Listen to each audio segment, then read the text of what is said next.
Emma Rodriguez had 4 minutes to find a bathroom before things got really bad.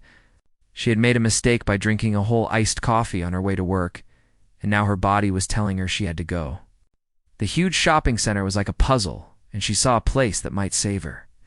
Lavelle's a fancy store that had really clean restrooms. Emma Rodriguez knew that Lavelle's was her bet, so she headed towards it, hoping to find a restroom at Lavelle's before it was too late. She walked through the glass doors, and right away, she felt like she did not belong. There were scarves and expensive bags everywhere. Her old sneakers made a squeaking sound on the marble floor as she walked quickly to the back of the store. The silk scarves and designer handbags seemed to be staring at her, making her feel more out of place. She kept walking to the back of the store, her sneakers squeaking on the marble floor. That is when she heard the conversation that stopped her dead in her tracks. She was walking along. Then she heard this conversation.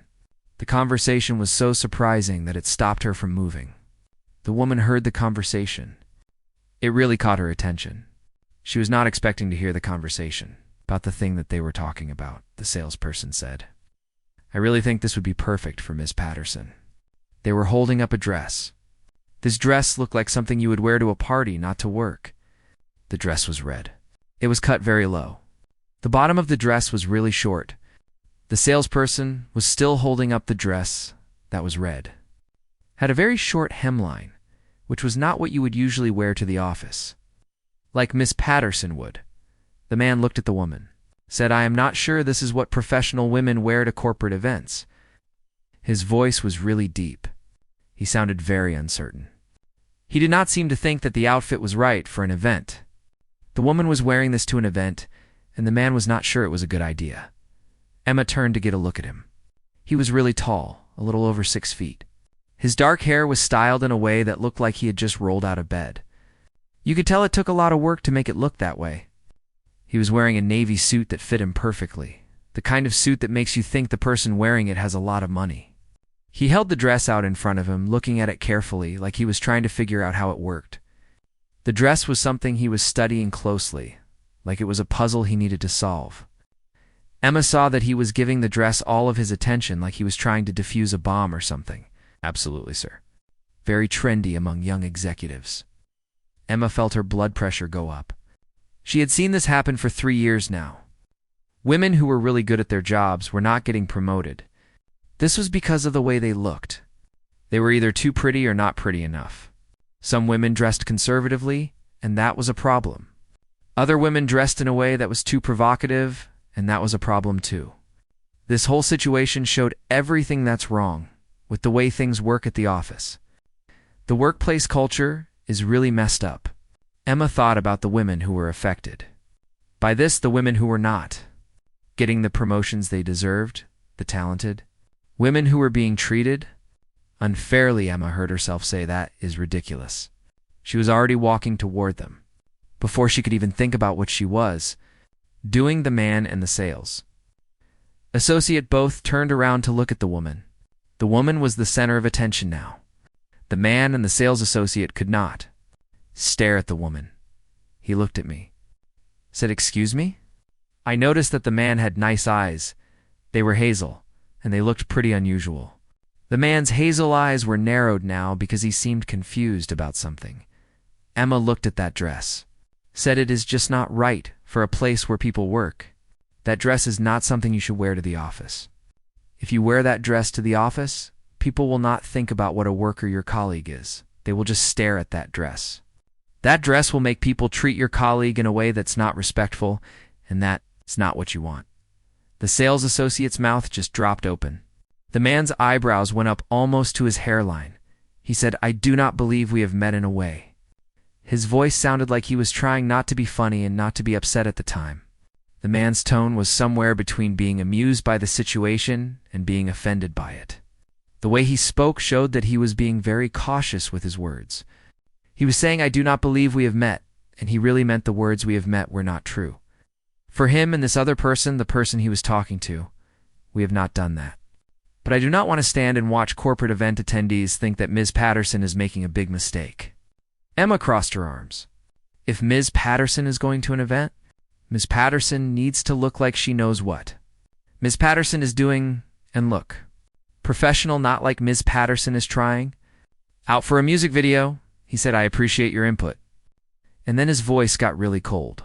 He asked what made the person think they could give fashion advice to him, the person giving fashion advice.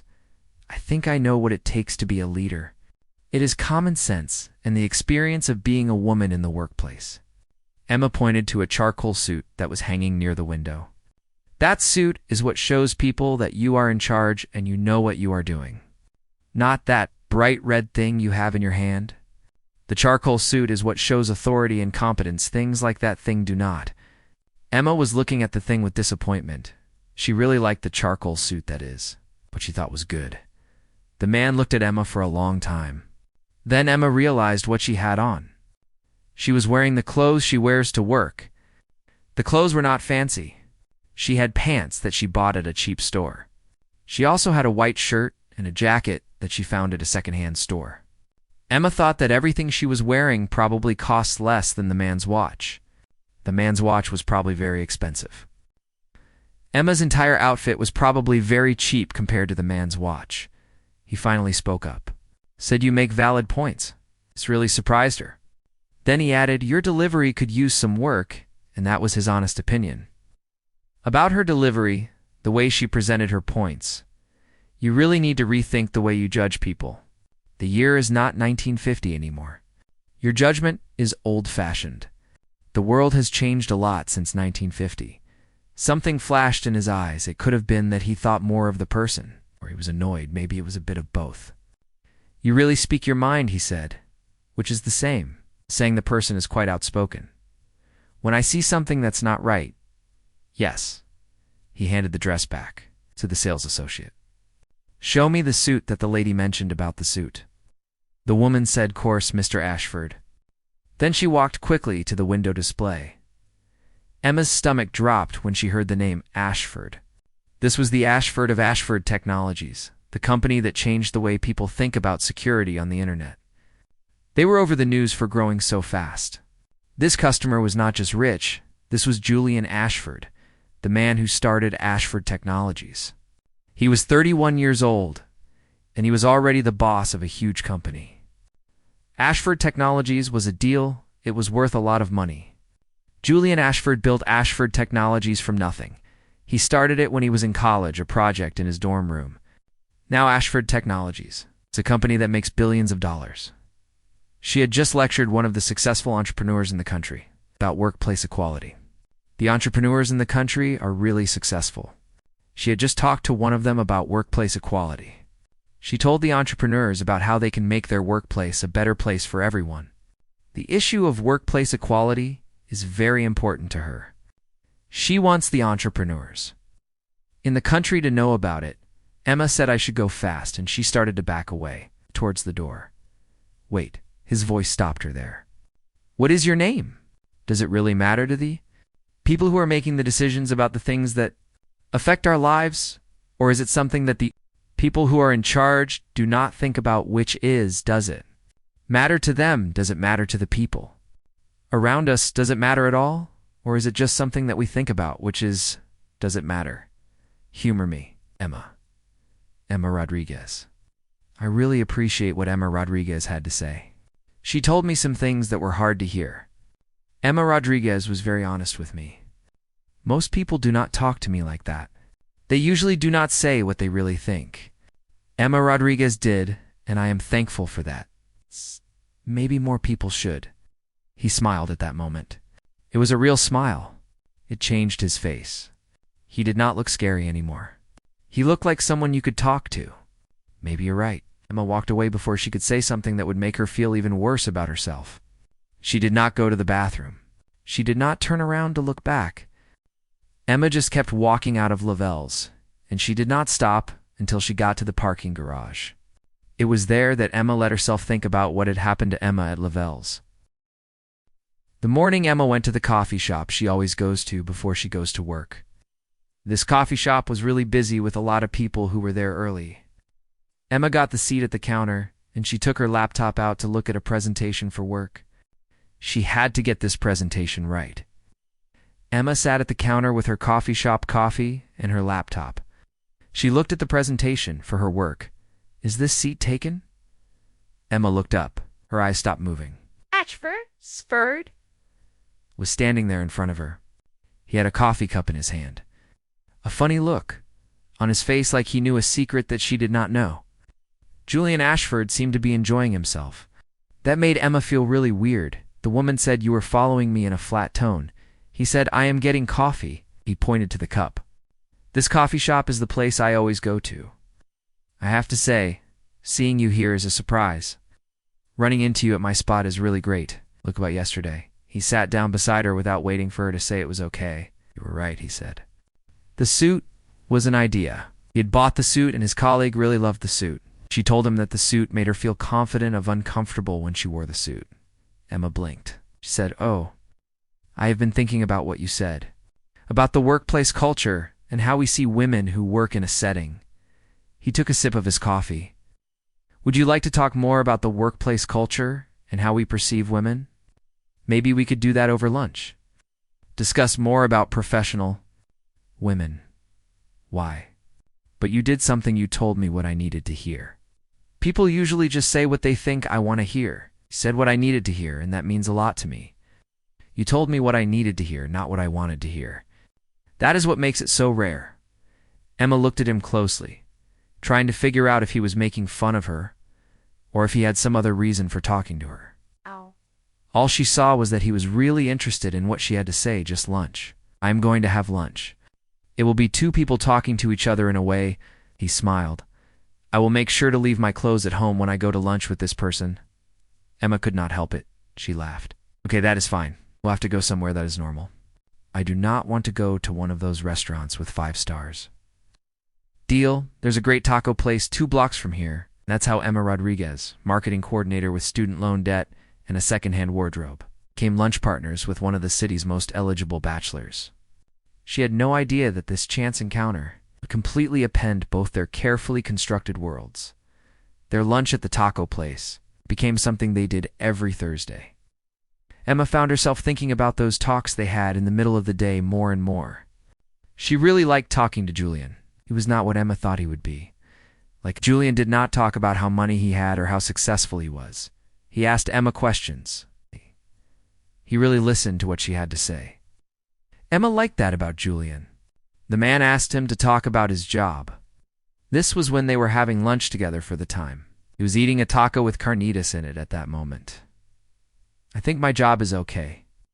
I work as a marketing coordinator at Brighton Media. My main tasks are to make media content and help with campaign research." Emma shrugged. "I like that my job at Brighton Media pays the bills while I finish my degree at Brighton Media is not really what I want to do, but for now it is fine. You're still in school?" "I am taking night classes at the community college. The subject I am studying is business administration. I will graduate from the community college spring." She waited to see if Julian would judge her for going to the community college. Julian just nodded and seemed to be thinking about what she said.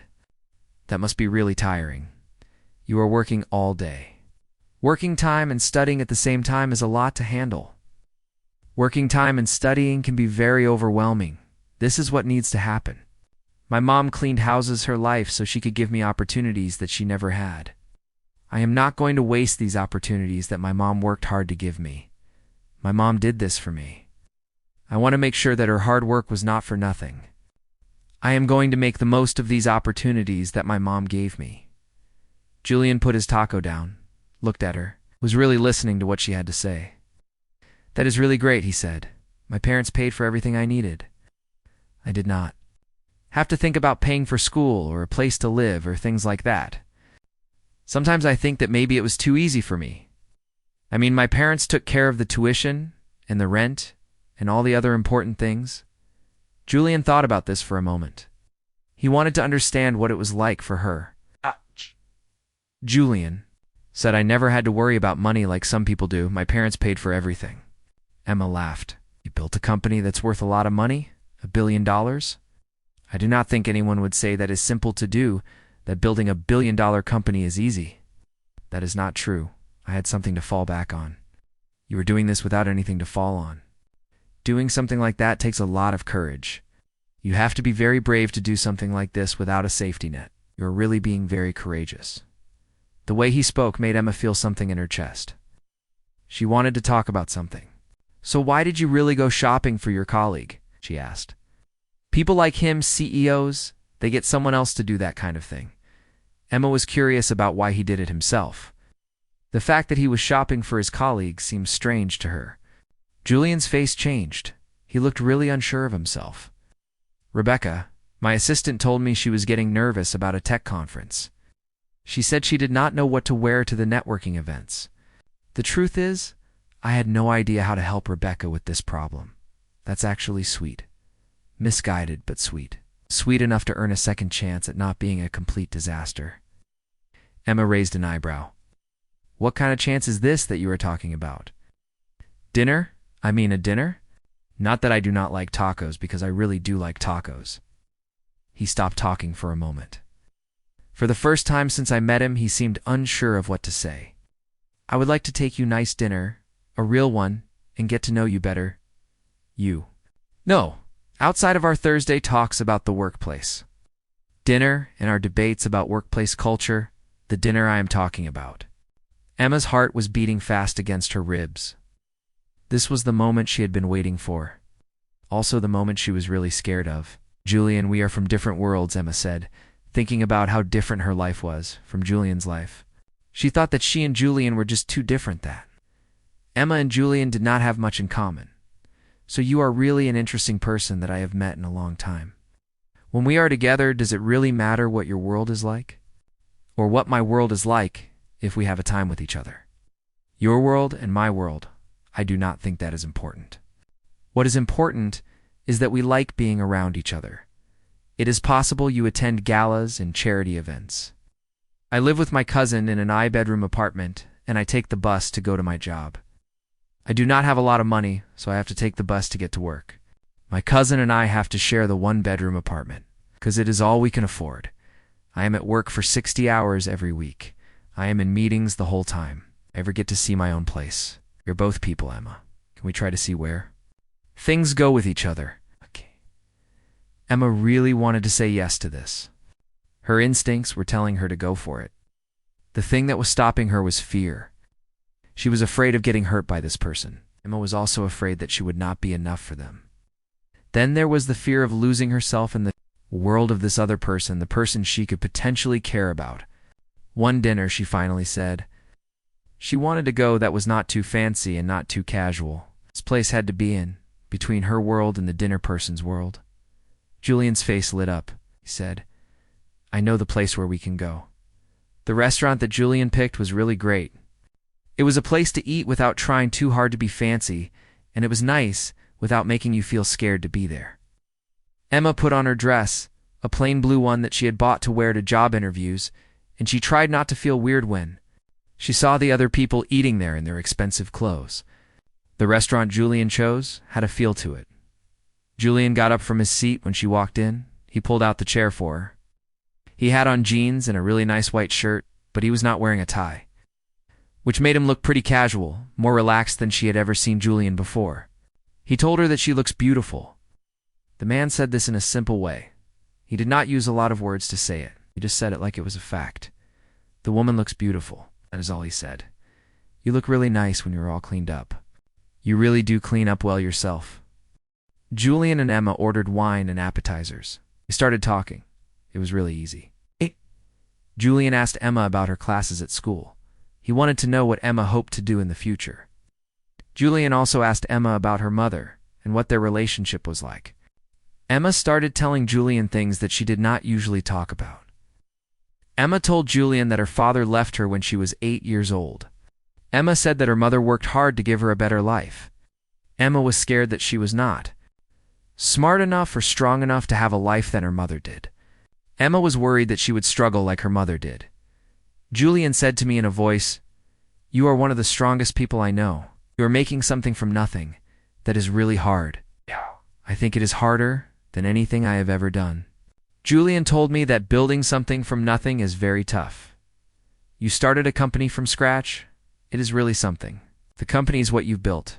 It is still going strong. You've built the company with a lot of work and dedication. The company you've built is very successful. I have help from some people who gave me money to start my business, and my college roommate's father knows some people. You are doing everything by yourself. Emma looked down at her wine glass. Sometimes she thinks about this a lot. She wonders if it is really worth it. Is she just putting off what is going to happen with the wine and everything else? Emma thinks about this and she wonders if she is just delaying the inevitable with her life and the wine. What's the inevitable? I feel like I am just being ordinary.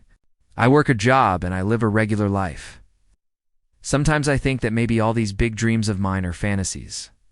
I mean, what if they are never going to happen? What if I am just stuck in this life forever?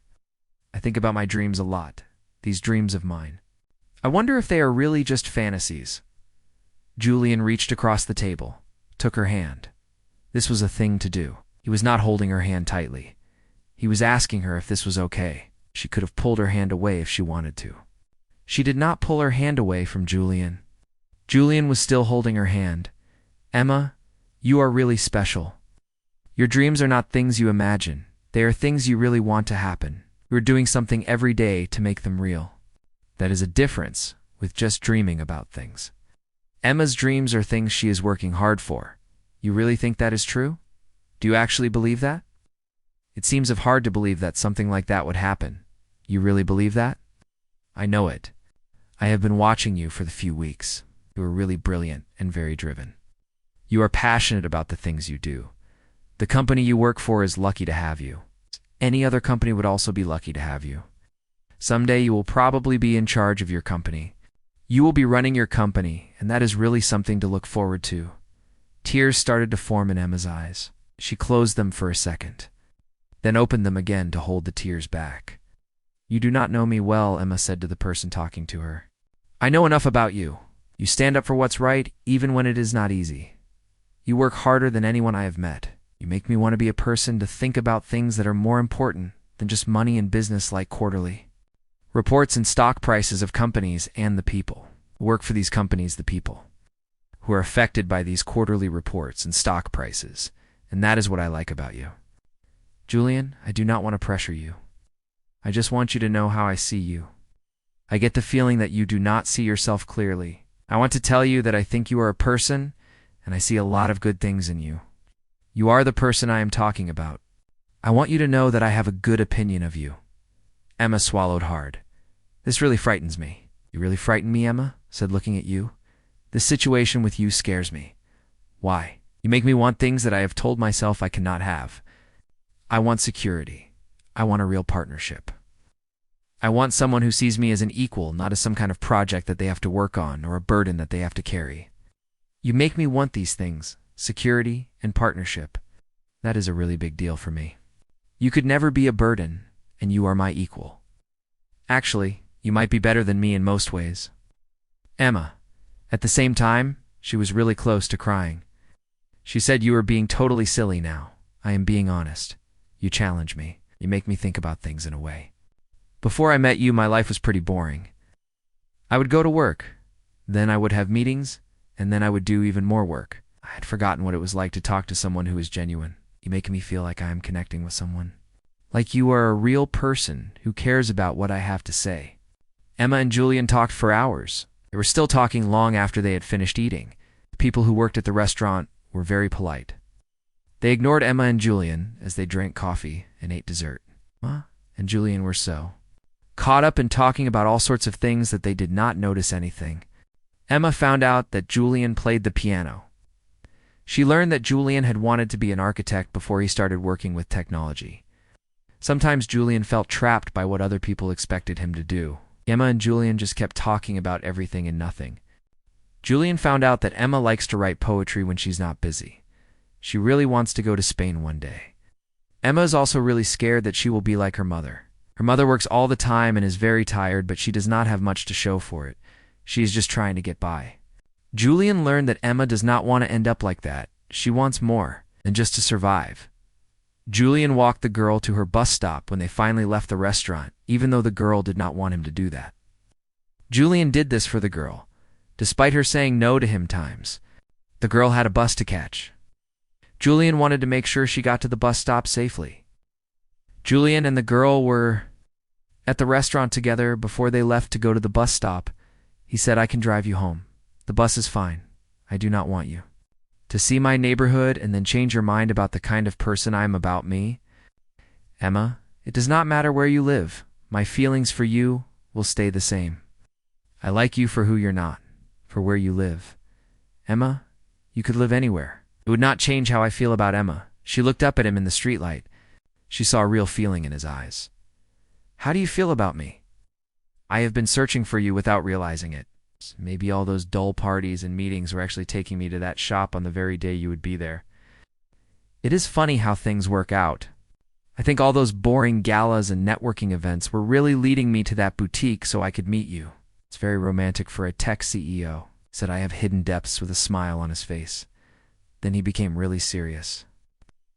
Asked, "Can I see you again?" He did not just want to see the user on Thursday for tacos.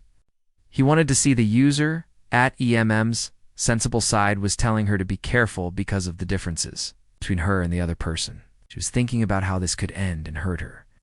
The part of Emma that she did not usually show to people, her heart was feeling something else.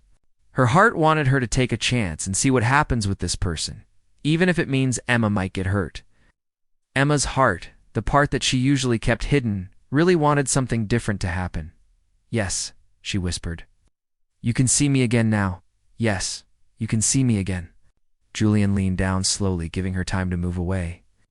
He wanted to give her a chance to back off if she wanted to. When she did not move, Julian kissed her softly. It was a kiss, just a light touch of his lips on hers. This kiss felt like Julian was making a promise to her and also asking her something at the time. When Emma and the other person pulled apart, Emma was smiling. "So what happens now with Emma and this other person? Now we figured this out together. There are no rules about which world the two of us belong to. We're two people who like each other, and we are seeing where this relationship goes with the two of us." That sounds really good to me. The sound of that is very nice. Like the sound of that. The bus stopped in front of Emma. This made her get up and go to the bus. She got on the bus. Then she turned around to wave at Julian. He was standing on the sidewalk with his hands in his pockets. The bus pulled away. Julian watched the bus as it went away. The bus drove off. Julian was still standing there watching the bus. Emma was on the bus, and the bus was moving. The city lights were going by fast, and Emma took out her phone. Out. Said, "I think I am actually going out with a billionaire now. Send help to me." The response came away, and it said, "Details now." Emma. Then she typed back to say tomorrow. At that moment, all Emma really wanted to do was enjoy the moment she was in now. She did not know what the future held for her. There would be times when they would not understand each other, and moments when the different lives of Emma Rodriguez and Julian Ashford would clash in a really uncomfortable way. For the first time in her life, Emma Rodriguez let herself think that maybe she deserved something really great. Emma Rodriguez thought that maybe Julian Ashford, with his suits and kind eyes, could be the one to bring her that something great. Julian Ashford seemed like a good person, and Emma Rodriguez felt happy when she was with him. 3 months later, Julian and Emma were still getting to know each other. Julian went to Emma's graduation. He sat in the crowded auditorium next to Emma's mother. When Emma walked across the stage, Julian cheered louder than anyone. Emma went with Julian to a charity gala. She wore a dress that Julian had bought for her. At the gala, Emma talked to people who were really rich. She did a great job of talking to them. Julian and Emma were really happy together at the gala. They had fights from time to time, fights about money and fights about what they expected from each other and fights about what the future held. The connection between them was real, and they always ended up going back to each other, to the real connection they found in a place they never thought they would find it. The connection between them was genuine. They kept coming back to it. Emma Rodriguez had to use the restroom. She saw something that was not right. Emma Rodriguez could not keep quiet about it.